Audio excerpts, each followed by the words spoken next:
Það sem voru rosalegu leikur. Já, þetta var hörkuleikur sko.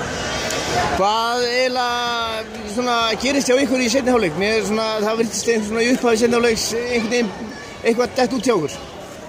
Já, ég meina það kemur annað hvað 6 marka sveifla sem bara alltaf stór sveifla í svona leikjum sko. Það er náttúrulega underdog og allir bettar eru á Haukana, ef þetta ekki allar rétt sko.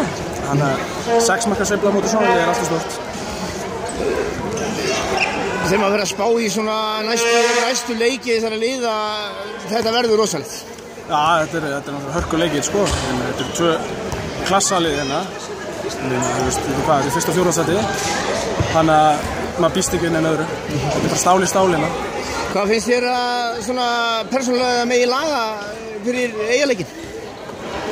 Það er bara, við þurfum að rúlla í gegnum þetta og sjá hvað þurfum að gera vel og hvað þurfum að bæta. Þannig að ég veit ekkert hvað ég get sagt núna sko. Rosalega mikið af stimpingar, ég veit ekki hversu oft leikurinn var stoppaði svona út af bara slagsmálum leikmanna. Verður þetta svona áfram? Já, þetta er ekki bara handbolti. Ég er ánægður með dómara, þeir leiðu helst hörku. En ég tjá mig með það, með Heimir toppmaður og Siggi líka. Fínasta dómgæsla sko. Komist vel frá þessu? Já, þeir sanna sig að þeir eru hörku dómarinn sko, finnst mér. Þannig að ég gef þeim aðeins kladdan sko. Og þeir leifa, ég ánægður með að þeir leifa, maður má tala við okkur, það er ekki kjaftaði sko. Það má ræða hlutina sem ekki margir leifa sko. Þannig að þeir fá aðeins kladda A+ frá mér í dag. Það fylgdu stuðningsmenn ykkar hérna til Eyja, þeim að vísaðu einhverjum 2 út á með leikstóð, leikurinn stoppaður, rétt eftir að hann byrjaði vegna klósipappírs og eitthvað.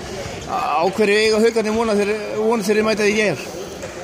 Þeir eru snar ekki ánægðir með það. Það hefur sýnt sig og sanna að Haukarnir vilja ekki hafa stemmingu í þessu húsi þar sem að þeir koma inn fyrir leikur syngjandi og það er bara dundrað upp einhverju dubstep ógi í græðunar sem enginn enn að hlusta á og vísandi mönnum inn sem reyna að hafa gaman. Það sýnir sig og sannar að við erum með langbestu stuðningsmannasveit á landinu. Þetta er hvítur riddarinn, þetta er bara að toppar Haukin. Takk fyrir þetta, gangi vel. Takk fyrir það.